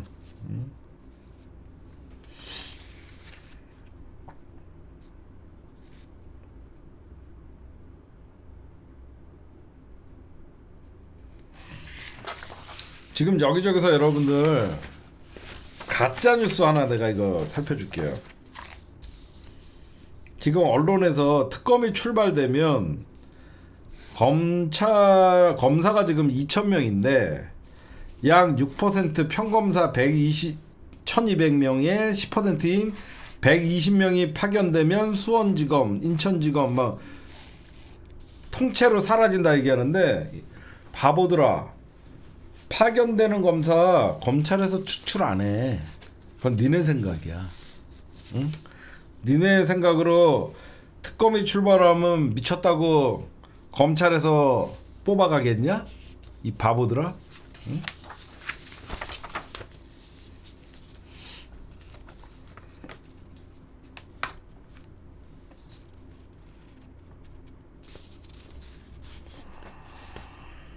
그 다음에 제가 이런 얘기를 했더니 사람들이 이렇게 얘기합니다. 언론에서 벌써부터 여러분들 더불어민주당의 주도하에 통과된 3특검에 대해서 과하다는 얘기가 나와요. 파견검사 120명 과하다 뭐 이런 얘기들이 나와요. 야, 역대급 맞아. 역대급의 수사 맞고 했는데 이재명 대통령은 3년 동안 150명의 검사가 투입됐어. 이거요, 120명 검사 투입해봐야 170일이 최장이야. 너희들이 이재명 죽이려고 3년 동안 150명 투입했잖아. 어디서 그지 같은 새끼들이 말 같지도 않은 소리를 해요. 안 그래요? 검사만 이재명 죽이려고 150명이 달라붙어갖고 수사를 탈탈탈탈 털어도 졌다인 거예요. 어? 말 같지도 않은 소리 하고 앉아있어. 어? 어디서 개수작들이야 진짜. 그 다음에 제가 이제 중요한 얘기 좀 하나 할게요. 이재명 정부의 검찰 언론 사법 개혁이 성공할 수 있는 이유가 뭔지 아세요? 제가 아까 오늘 여러분들에게 이 말씀을 좀 드리고 싶었어요. 이재명 정부에서 검찰 개혁, 언론 개혁, 사법 개혁이 성공할 수 있는 이유는요, 문재인 정부에서의 실패의 경험이 있죠. 뭐가 가장 다를까요? 잘 생각해 보세요. 이재명 정부의 개혁과 문재인 정부의 개혁이 뭐가 가장 다를까요? 의석수, 수박, 국회 다 맞아요. 뭐냐면 이재명 정부에서 검찰, 언론, 사법 개혁이 성공할 수밖에 없는 이유는, 가능성이 높은 이유는 민주당이 주도를 하는 거예요. 문재인 정부는 검찰이 주도를 했잖아. 이제 이해가 갑니까? 민주당 주도로 검찰 개혁을 주도를 하니까 입법 사안으로 바꿔버리는 거예요. 문재인 정부에서는 검찰 주도의 적폐청산이라는 명목하에 가장 개혁의 대상이 개혁의 주체가 돼버린 거예요. 그게 바뀐 거예요. 그렇죠? 문재인 정부에서는 검찰 개혁이 가장 시급한데 검찰에게 적폐청산의 칼자루를 주다 보니까 저 새끼들이 나중에 쿠데타를 일으켰거든. 근데 이번에는 민주당이 한번 당해보니까 어때요? 입법 권한의 힘으로 민주당이 주도를 하기 때문에 왜 성공을 하냐? 지금 모두가 친명이에요. 과거같이 수박들이 섞여 있으면 무슨 개혁을 하려고 그러면 역풍타령했죠. 지금은 역풍타령이 없습니다. 그래서 중요한 거예요. 여러분들이 보셔도 희망적이죠. 아, 민주당 때는 120석 출발에 123석밖에 없어갖고 국회 주도하에 할 수 있는 게 아무것도 없었어요. 제 말 이해가 가십니까? 이 문재인 대통령이 2017년도에 당선된 다음에 180석을 얻은 거는 2020년이었어요. 집권 3년 차 때. 집권 3년 차 때 얻으다 보니까 개혁의 동력이 많이 깎였어요. 그쵸? 개혁의 동력이 많이 깎인 상태였어요. 근데 지금은 시작과 동시에 민주당이 과반 이상을 갖고 있기 때문에 민주당 주도로 개혁의 걸림돌을 전부 입법으로 바꿔버리면서 나갈 수가 있는 거예요. 그게 굉장히 중요한 겁니다. 여러분들 더 희망적인 얘기를 하나 해줄까요? 예전에 문재인 정권이 들어서고 나서 태극기 부대가 하루가 멀다 하고 광화문 광장에서 문재인 탄핵을 외쳤죠. 근데 지금 어때요? 이재명 탄핵 얘기를 못 꺼내요. 더 여러분들 기분 좋은 얘기 해줄까요? 국힘당은요, 그 어떤 법안 하나도 통과시킬 수가 없어요. 그쵸? 국힘당은 그 어떤 법안 하나도 통과를 시킬 수가 없어요. 과반 이석이 차지할 수 없기 때문에 요만한 법안 하나도 통과를 시키지 못합니다. 그러면 어떻게 돼요? 언론이 국힘당 편 들겠습니까? 민주당 편 들겠습니까? 언론이 국힘당 눈치를 보겠습니까? 민주당 눈치를 보겠습니까? 이게 의석수가 되게 무서운 거예요. 응? 예전에는 민주당이 123석일 때는 문재인 정부를 때리면 123대 122였거든요. 그럼 저쪽에 국민의 안철수와 손을 잡으면 오히려 과반을 저쪽이 갖고 있었잖아요. 그렇잖아? 그러면 조중동이 문재인 정부를 때리면서 야당을 자극을 해갖고 자기네들이 필요한 법안들을 통과시켰단 말이야. 그러면 문재인 대통령이 성격상 거부권 행사를 거의 안 했거든. 완전 다른 거예요. 응? 언론이 정신을 못 차렸지. 근데 예전같이 문재인 정부 때리듯이 이재명 정부를 못 때립니다. 그러면 이때 민주당은 언론개혁을 어떻게 하냐. 공영방송 지배구조법, 그 다음에 미디어법, 이명박이가 날치게 했던 미디어법을 다시 정상화시키면 돼요. 조중동 때려잡으려고 그러면. 그리고 제가 아직도 한으로 남는 게 적어도 MBN이나 채널A는 날렸어야 돼요. 문재인 정부 때. 역풍 타령하다가 살려뒀는데 MBN이나 채널A, TV조선 할 것 없이 종편 하나는 날려야지 정신 차립니다. 미디어법 정상화시키면 찍소리도 못합니다. 응? 쟤네가 그걸 알아요. 알아서 섣불리 덤비지 않는 거예요. 얼마나 여러분들 국회에서 개헌 빼고 민주당이 다 마음대로 할 수 있어요. 근데 정치적 가장 감각이 뛰어난 이재명 대통령이 자기는 정치 보복하지 않겠다, 경제에 올인하겠다 하는 이 말이 때릴 수가 없는 거예요. 오늘도 경제회의 주최하고 민주당이 알아서 하는데 이재명 대통령이 나라 살리려고 해외 가고 G7 나가고 탕평 인사하고, 응? 그래갖고 지금 검찰 얘기 나오고 있죠. 어디 로펌 없나 알아보고 있다, 이런 얘기들이 나오고 있죠. 왜 그러면 지네들이 검찰 개혁을 반대할 명분이 없어졌잖아요. 윤석열이가 다 해먹어갖고. 지네가 봐도 여러분들 왜 검찰이 이제 집단 사직을 하려고 그러냐면 어차피 이제 수사할 수 없잖아. 어차피 수사 검사도 없고 너희들 수사하려고 그러면 중대범죄수사처로 너희들이 지원해라 그랬는데 이 새끼들이 안 가려고 하니까 어떻게 해요? 전부 어디 일자리 구하러 다닌다는 소리들이 많아요.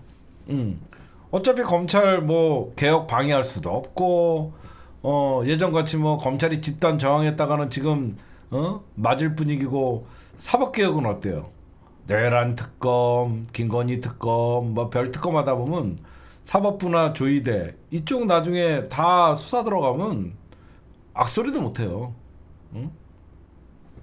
그래서 여러분들이 보시면요, 제가 아까 금방 이런 분들의 의견 그렇게 생각할 수 있어요. 방송사를 날릴 게 아니라 방심위를 엄격해, 이거를요 생각해봐요. 방송사가 잘못하면 민주당이 미디어법을 개정해갖고 날리면요, 얘네들이 자기네들도 날라갈까봐 완전 겁에 질리고 제대로 방송을 해요. 방심위를 엄격하는 거는 차선택이에요. 왜 그러냐면 방심위만 고치면요, 정권이 만약에 혹시나 바뀌잖아요, 방심위 다시 진위 맘대로 돌려놓으면 어떻게 할 거예요? 그쵸? 그거는 차선책인 거예요. 방심위를 제대로 해놓으면 당연히 지금 우리 정부니까 방심위는 제대로 하겠지. 근데 혹시나 저것들이 정권을 혹시나 잡으면 어떻게 돼요? 똑같이 되는 거예요. 그래서 지네들이 여러분들 야 정권 뺏길 위기다라고 하면 야 이거 제대로 방송 아니면 날아갈 수도 있겠다라는 끊임없이 응? 공정 보도뿐만 아니라 그렇게 만들어야 돼요. 응? 그러니까 그게 굉장히 여러분들 생각하고 우리 때만 우리 사람으로 바꾸고 방송통신위원회 우리 그 문재인 정부에서 얼마나 똑바로 했습니까? 비록 그 종편을 못 날렸지만 바로 바뀌면 이준석이랑 개판되잖아요. 어?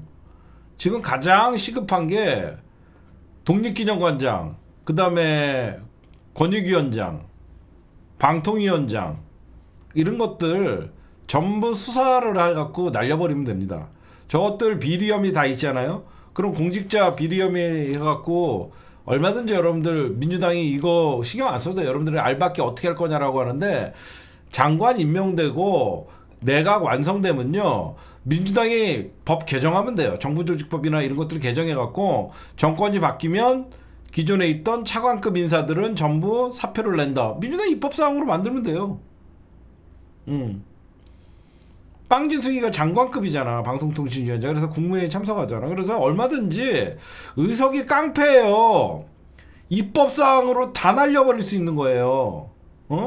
입법사항으로 정권 교체 시 기존에 있던 차관 이상의 고위공직자들은 정권의 어떤 그 철학에 맞게 스스로들이 사표 내게끔 하는 법안 개정하면 되는 거예요. 그러니까 예전같이 문재인 정부 시작 때 123석 갖고 여기저기서 전 정부 인사들 사표 내게 했다가 나중에 집권 나면 검찰이 수사하고 그랬잖아요. 그러니까 여러분들이 그렇게 어려운 거 아니니까 빵진숙 사표 안 나면 민주당이 알바끼 했던 인사들이나 이런 그런 거 다 뭐 국장급 이상, 전 정부의 국장급 이상, 국장은 좀 그렇다. 차장급 이상 그렇게 하면 되는 거예요. 그래서 왜 날려요? 그냥 부서를 날리면 빈대 잡으려고 초관사관 태울 수는 없잖아요. 필요한 부처니까 부처가 존재를 하는 건데 안 그래요? 필요한 부서니까 정부 조직법상 그런 것들이 있는 거예요. 근데 걔네 잡으려고 부처를 남기면 그 공백은 또 어떻게 합니까? 하여튼 여러분들이 그런 거 좀 보시면 될 것 같고 그 다음에 일단 내가 특검에 대해서는 여러분들이 말씀드렸고 이준석이 제명 청원 30만 명 넘었죠. 지금 오늘 오후 6시 47분 기준으로 30만 명이 넘었다라고 하면 이거는 왜 중요하냐면요. 국민 동의 청원이잖아요. 그래서 30일 이내에 5만 명 이상이 동의를 하면 국회 상임위원회에 넘어갑니다. 이번 청원은 아직 소관위가 정해져 있지 않지요. 그렇죠? 이게 어디로 넘어갈지 모르겠지만 국회의원 제명 정청래가 할까요? 이게 법사위로 넘어가면 정청래가 하는 거고요. 그러면 청문회가 시작되는 거예요. 그래서 이건 여러분들이 보시면 얘 제명안은요. 주권자 시민의 신뢰를 저버리고 국회의원의 품위를 심각하게 훼손시키는 행위라고 해서 헌법 제62조 2항에는 국회가 의원의 자격을 심사하고 징계할 수 있다라고 명시되어 있고요. 이에 따라 국회는 절차를 거쳐 국회의원을 제명할 수 있다. 주권자 시민의 신뢰를 저버리고 혐오 선동 정치를 일삼아 국회의원의 품위를 손상시킨 이준석 의원의 의원직 제명을 청원한다. 라고 나와 있는데 이건 어디까지나 제 개인적인 좀 말씀을 드릴게요. 저는 이거 섣불리 의원 제명안을 지금 할 일이 아니라고 생각합니다. 왜 그러냐면 괜히 이준석 등치 키워줘요. 이거 어떻게 해야 되냐면 국힘당 분열된 다음에 해야 돼요. 국회의원을 제명시키려면 200석이 필요해요. 그쵸? 국힘당 이게 의원을 제명시키려면 200명이 필요하기 때문에 국힘당이 아직 이준석의 스탠스, 이준석이 국힘당과 척을 짓게 되면 국힘당 애들도 미래의 독버섯인 이준석 제명안에 동의를 해줄 거고 이거 괜히 섣불리 청원 받아들여서 법사위나 이런 데서 이준석 청문회를 하게 되면 다른 사건들이 이재명 대통령이 가려집니다. 지금 뭐든지 이재명 대통령이 빛나는 시간이기 때문에 특검과 동시에 하든가, 제가 보면 이런 쓰레기 같은 정치인들을 굳이 지금같이 이재명 대통령이 뭔가 대한민국이 달라졌다라는 이런 시기에 얘를 스포트라이트를 받게 할 필요가 없어요. 정확히 제가 말씀드리고 싶은 것은 이준석을 친윤이 지지하냐 친한이 지지하냐 개싸움이 나잖아. 지금 친윤 친한이 개싸움이 벌어질 때 둘 중에 하나는 이준석의 호의적이고 결국은 둘 중에 하나는 이준석의 적대적이 될 수밖에 없거든요. 그때 민주당이 표 계산을 해서 이준석이가 친한계와 손을 잡으면 친윤은 이준석을 날리라고 할 거 아닙니까? 제 말 이해 가세요? 이준석이가 지금 양쪽에 러브콜이 있어요. 친한계에서도 이준석에 대한 러브콜, 친윤계에서도 이준석의 러브콜인데, 그러면 이준석이는 둘 중에 하나를 선택을 해야 되잖아? 그렇잖아. 그럼 만약에 이준석이가 한동훈이랑 손을 잡는 순간 친한계는 배신자가 되고 민주당이 제명을 올리면 이준석 제명이 통과가 될 가능성이 많고, 이준석이가 만약에 친윤계랑 손을 잡고 다시 당을 도로 친윤당으로 만들면 친한계가 민주당 손을 들어주고. 그래서 저는 이거를 너무 섣불리 국민청원이 올라갔다는 것까지만 하고 여기서 청문회를 진행한다던가 이거는 보류를 좀 시켜야 된다고 생각합니다. 왜 그러냐면 김건희 특검에 명태균 사건이 포함되어 있잖아요. 그쵸? 김건희 특검에 명태균 사건이 포함되어 있고 그 특검을 통해서 이준석이가 어디까지 연관되어 있는지, 이준석의 범법 행위가 드러나면 그때는 국민 여론이 이준석 젊은 놈이 뒤에선 저러고 다녔다라고 하면서, 제가 보면 민주당이 급할 게 없습니다. 그쵸? 여러분들이 봐도 민주당이 이준석 하나 제명시켜갖고 마치 이재명 대통령이 정치 보복하는 이미지를 줄 필요가 있을까요? 없을 것 같죠? 여러분들이 봐서도. 그쵸? 만약에 이준석 제명안을 민주당이 막 밀어붙이고 그러면 지난 대선 과정에서 이재명 대통령 아들을 공격했던 거에 대한 마치 반감, 정치 보복 프레임을 씌울 수가 있거든. 굳이 그럴 필요가 없다라는 거야, 내가 보면. 그쵸?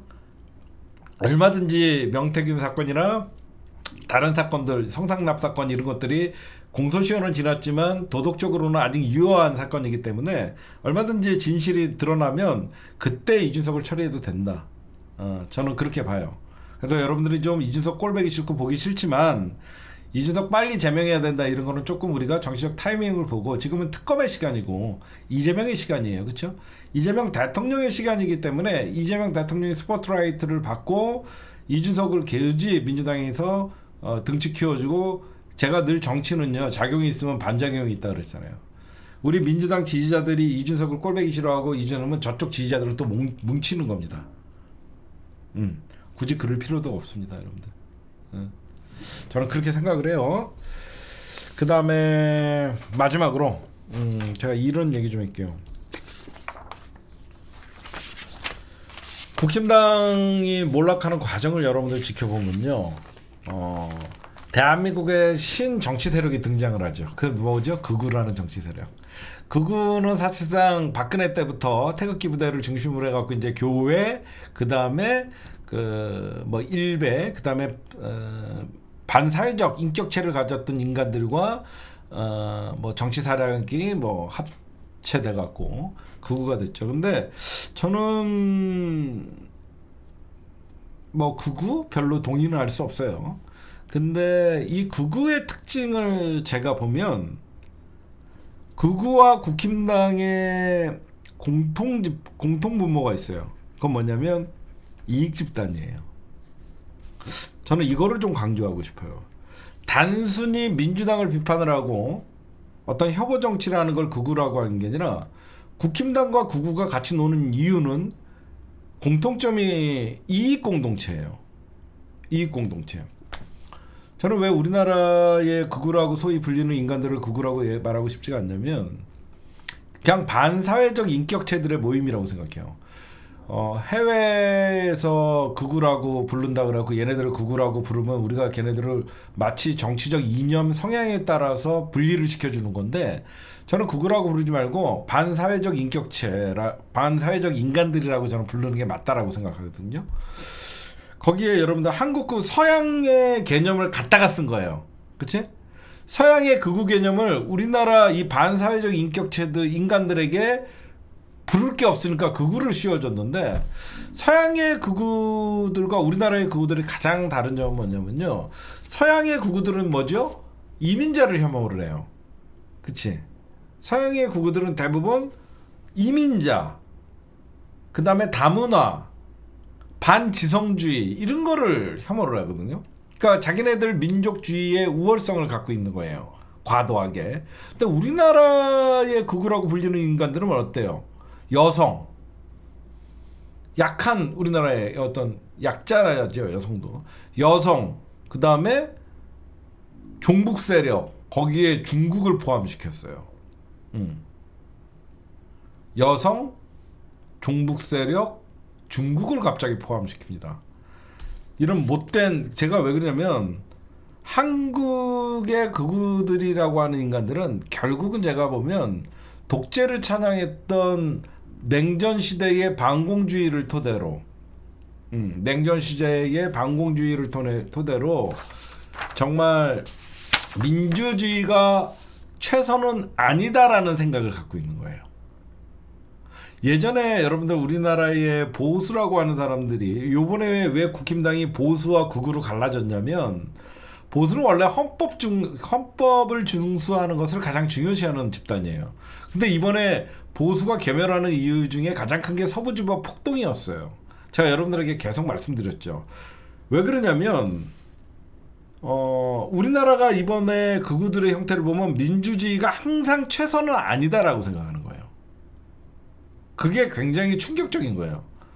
늘 쟤네들은 자유민주주의를 입에 달고 살고, 거기에는 헌법 준수가 늘 따라붙는 거였어요. 자유민주주의 수호, 헌법 준수라는 게 늘 따라다녔는데, 그런 보수의 개념을 극우 선동, 정광훈과 극우 선동 집단들이 일시적으로 헌법을 파괴하고 민주주의가 최선이 아니라는 그런 보수의 기존 변하지 않는 그 정치적 이념을 깨버린 거예요. 일부는 서양의 극우들과 같아요. 그게 뭐냐? 서양의 극우들은 여러분들 민주주의의 가치를 직접 반대를 하고 폭력을 불사하죠. 그 폭력적인 면에서는 대한민국의 극우라고 불리는 자들과 비슷하죠. 근데 우리나라의 극우들이 극우로, 그러니까 해외 극우와 다른 점은 굉장히 비열해요. 굉장히 비열하고, 냉전 시대의 반공주의, 과거에는 종북 빨갱이여서 이제 친중국으로 바뀐 거죠. 쟤네들이 바뀐 거는 그거 하나예요. 1970년대, 80년대, 90년대, 2000년대 초반까지만 해도 종북주의자, 여러분들 종북 니콜 빨갱이는 죽여도 되거든요. 쟤네들의 이론. 종북 니콜 빨갱이는 죽여도 돼. 하나의 그 사형 선고 같은, 그 1950년 6.25 전쟁 전후에 우리나라의 이 반공이 이승만 정부에서 펼쳐질 때 그거에 공포를 심은 거예요. 그래서 자네들이 서부지법 폭동 사태를 보면요, 민주주의가 최선은 아니다. 그러니까 어떻게 보면 헌법기관은 민주주의를 수호하는 가장 중요한 역할을 하는데, 그 헌법기관을 파괴했다는 자체가 민주주의가 최선은 아니다라고 얘기한 것이고, 저들의 태도를 보면 아직도 박정희, 전두환이 민주주의 대통령은 아니었죠. 쿠데타 또는 민주주의를 파괴했던 대통령들이죠.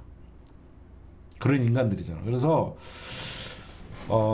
저는 얘네들은 그냥 반사회적 인격체들의 그 냉전 시대의 그 메카시즘이었던 반공, 빨갱이, 거기서 조금 하나 발전된 거는 중국이라는, 이제는 빨갱이 타령이 안 통하니까 빨갱이도 중국으로 확대된 것이다.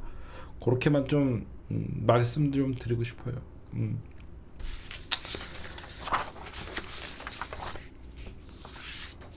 그래서 오늘의 결론은, 구구 니꼴 국힘당과 왜 구구는 같이 갈 수밖에 없냐?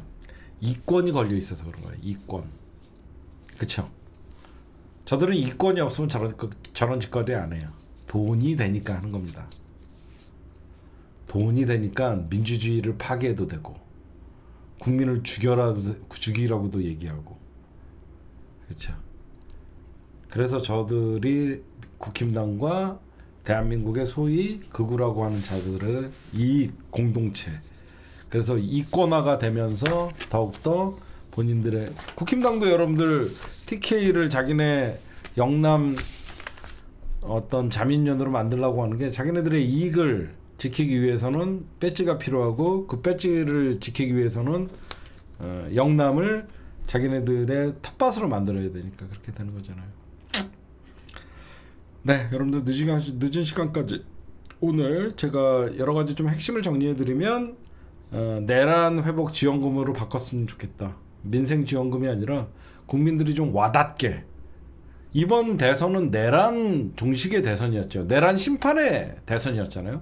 그러면 내란 심판의 대선이었고 이재명 대통령이 내란 심판의 결과에 따라서 대통령이 당선이 됐기 때문에 이번에 그 내란 사건에 맘졸이고 놀랬던 경제 침체 그리고 정치적인 혼란 이런 것들이 결국은 국민들에게 피해가 돌아갔기 때문에 내란 회복 지원금이라고 해서 국민들에게 사실상 지원을 해주면 이재명 대통령이 이런 내란 몰랐던 분들 관심이 없던 사람들도 윤석열 내란에 의해서 경기 침체인데 이거를 대통령이 살리라 이런 좀 어젠다가 좀 좋은 것 같아요.